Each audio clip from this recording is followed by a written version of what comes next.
Welcome back, I'm Tedward, and today, thanks to the Depreciation Society, we're driving a pre-merger AMG. This car is a 1986 Mercedes-Benz 560 SEL that AMG North America took over. Actually, they took delivery of this car because this was their spec car. They dropped a 6-liter AMG engine in it. It's got the wheels, it's got the body kit, it's got the Recaros. This is the real deal. In fact, this particular car has a storied history. Not only do we believe that this is the very car photographed in the AMG North America advertisement, we also believe this to be a car that was used by Cadillac in the 1980s under a sort of like sleeper project where they were testing out AMG engines to see if they were going to work for GM.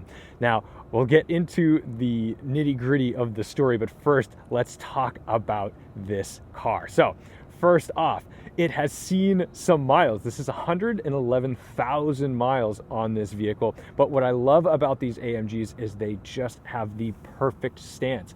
These 16-inch wheels look phenomenal. They were recently refurbished, and this is a very difficult wheel to refurbish because of the topography and the surface changes, but man, they came out just swell. You've got the side skirts, and I believe the only thing missing from the car is that lower lip at the moment. Now, like I said, she's got some miles. It's seen a life. In fact, this car lived in Greece for about 25 years. So let's just applaud the fact that it survived 25 years in Greek traffic and made it back to the US. Very cool. But it doesn't stop there. Inside, AMG was allowing you to outfit these with Recaro seats. Now, this has two different versions of the Recaro seat. That one has the perforated leather, this one does not.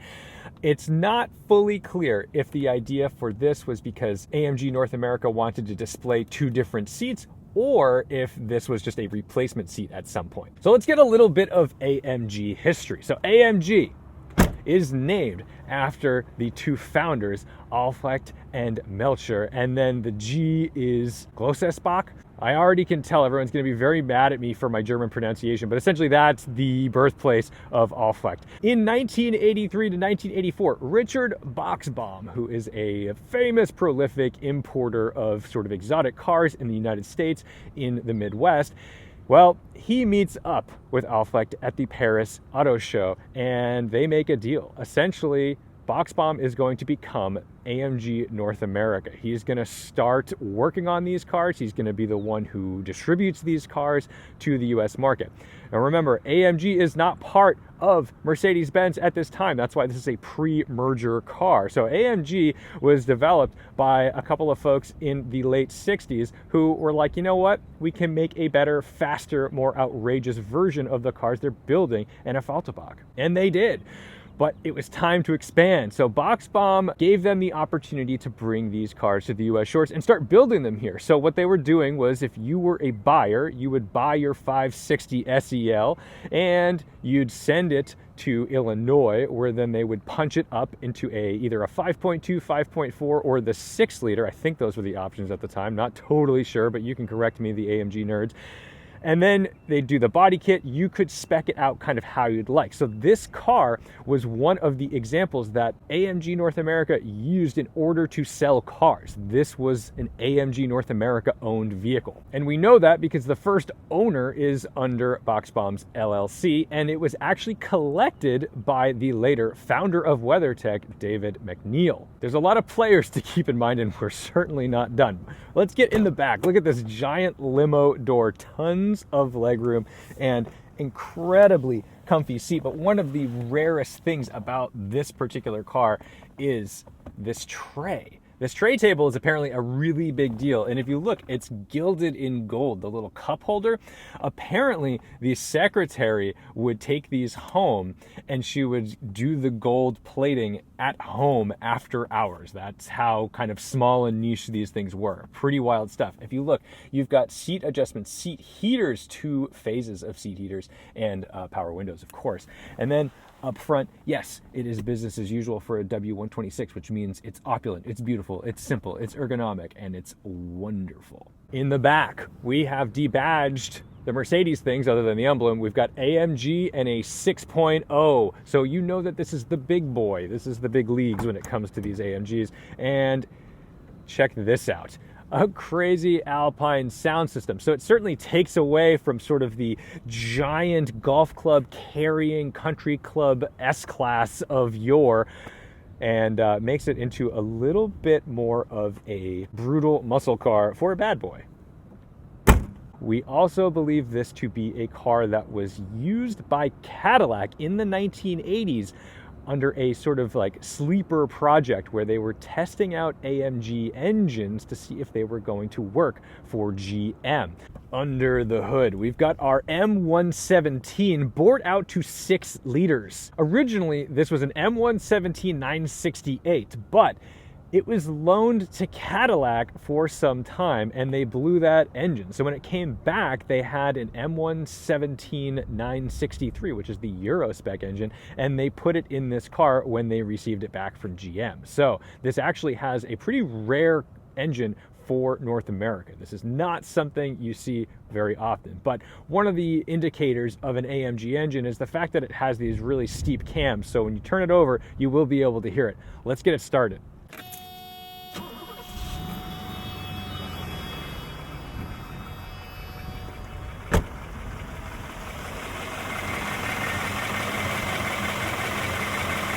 Yeah, you really can hear the top end chugging away. So let's start it up and see how she runs.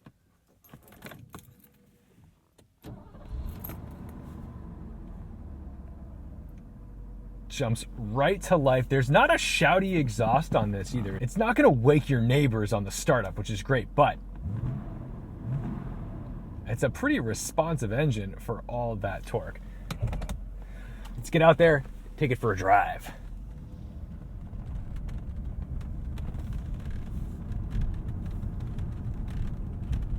You can hear all the interior plastic. It's aged, you know, this is almost 40 years old at this point, which is kind of depressing.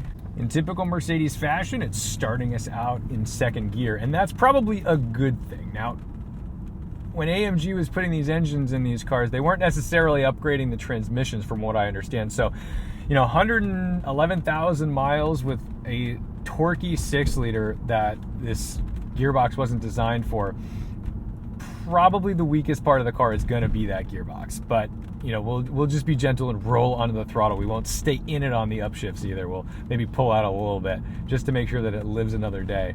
These Recaro seats have insane side bolstering. They hold me in place, and look, we're gonna pitch it into a little bit of a corner. It's doing all the work to hold me in. It's not too tight either. I'm a skinny dude, so you know I can shift around a little bit in the car. So I'm sure these were designed with large middle-aged CEOs in mind.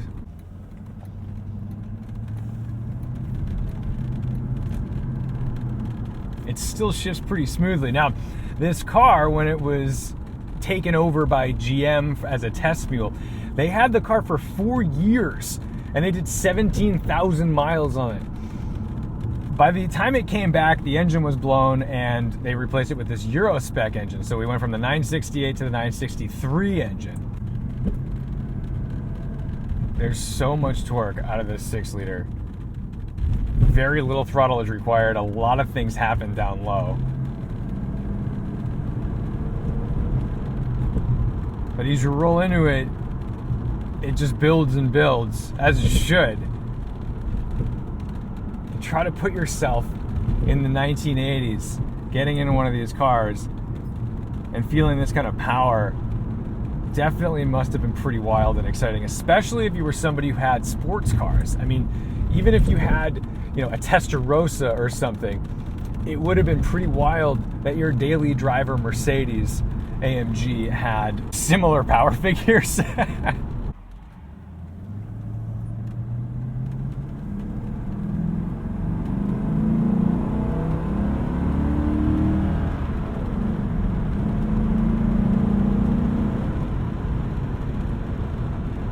That's juicy. I lifted a little bit just to not slam this transmission. I'm trying to be a little bit gentle with it. It's grunty. It's not shouty though. You know, today, if you had an AMG, it's gonna snap, crackle, and pop at you. It's gonna be really out there to let you know that, hey, I'm special, I'm big, I'm bad. But this is under the radar. It's stealth mode.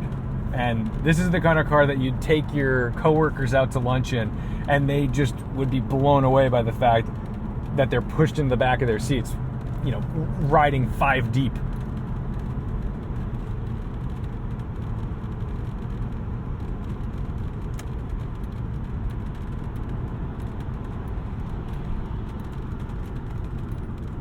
The brakes, although not, you know, oversized, they're confidence inspiring. I'm not afraid of it, which is cool, because sometimes people just add tons of power to vehicles and then they don't really think about how they're going to get that back down, especially in a large vehicle like this, but they feel pretty strong. Don't want to understeer into a skid steer.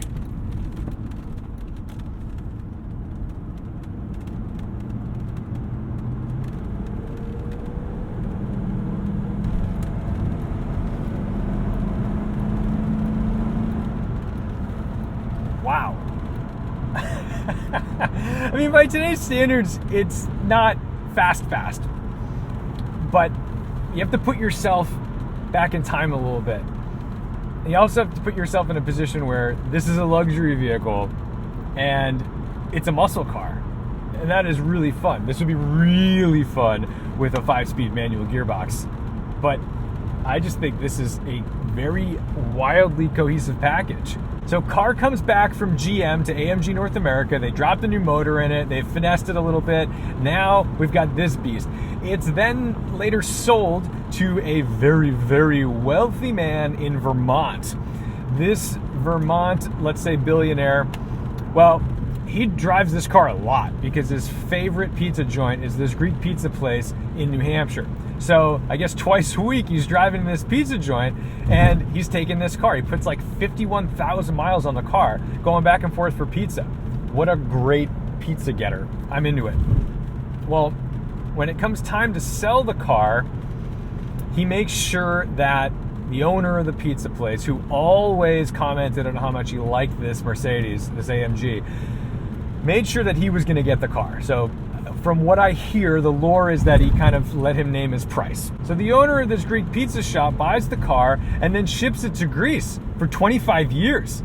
He puts a ton of miles on it, uses it while he's in Greece, and then either he falls ill or passes away, but eventually his son ends up taking possession of the car in the United States, and then it's sold to my friend who is the Depreciation Society. So this car has a really fun, wild, storied history, because not only does it mark this really wild time where AMG was kind of whooping Mercedes and showing them how to be better at their own game, but it was also a time when AMG was consulting with other car companies and OEMs. So to have this car, and you know, there's a few other cars out there that were part of that GM project, they were used to basically decide whether or not AMG was going to be the V8 builder or finesser of choice for what they were going to do, which is wild. I mean, can you imagine that instead of Mercedes-Benz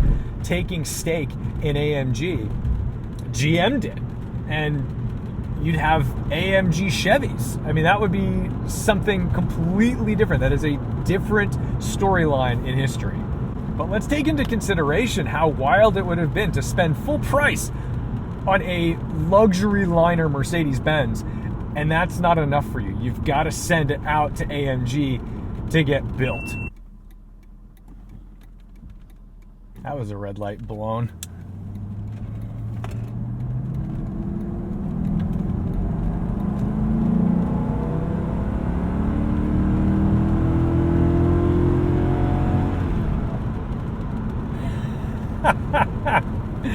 I mean, come on.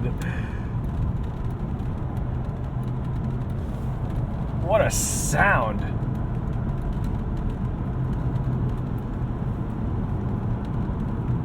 Out on the highway, it's not begging me to let it run, but it could. It's restrained, and I'm kind of shocked by that. I thought this car was going to be egging me on, but you know, I can just lean into the throttle. Oof. Torque. Just instant torque. There is no replacement for displacement. kind of shocked. I mean, I shouldn't be shocked. It's a 6-liter V8, but I'm not waiting for turbos or a supercharger or anything like that. This thing is just a hammer. And it is kind of a hammer. I mean, the Hammer came out later, and those cars, those are the real special ones. Those are the ones that you really want to own in terms of like collectability. So the thing about these AMG cars was that AMG parts were not like readily available. I think AMG North America would sell certain AMG parts along the way to certain people, but even if you sort of built your car with certain AMG parts, it wasn't then considered an AMG. The same way maybe like Dynon parts on an M5 don't necessarily mean it's a Dynon M5. They're just modifications. You really needed it to be built and come out of that Illinois factory in order to be able to say, like, this is a pre-merger AMG.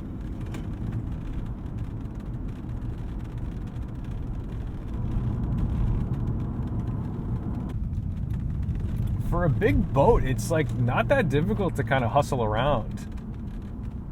And I'm not encouraged to just like chuck it into a corner. I suppose it would make for a really theatrical getaway car in a movie, just because there'd be some body roll and it would look exciting.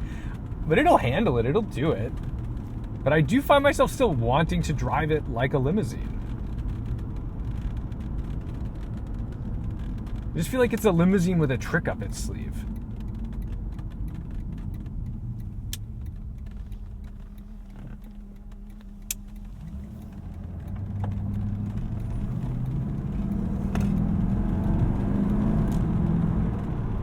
My favorite thing about the car is that it's a little bit of a sleeper. I love a car that you kind of have to know about to understand. Now, to the layman, they may look at this and think like, wow, what a handsome Mercedes, for sure.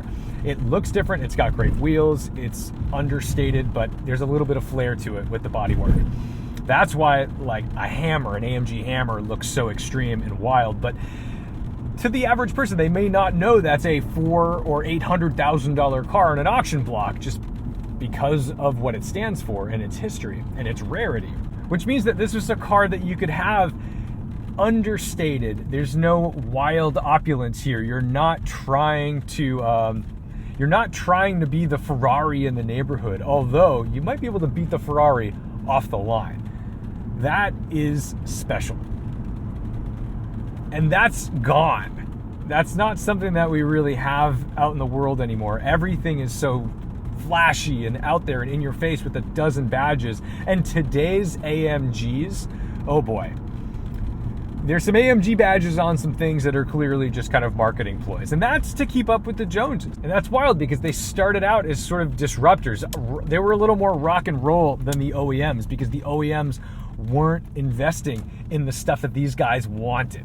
And they knew that they could deliver it. And they knew that these engines were capable of more. So they pushed them and they sold them.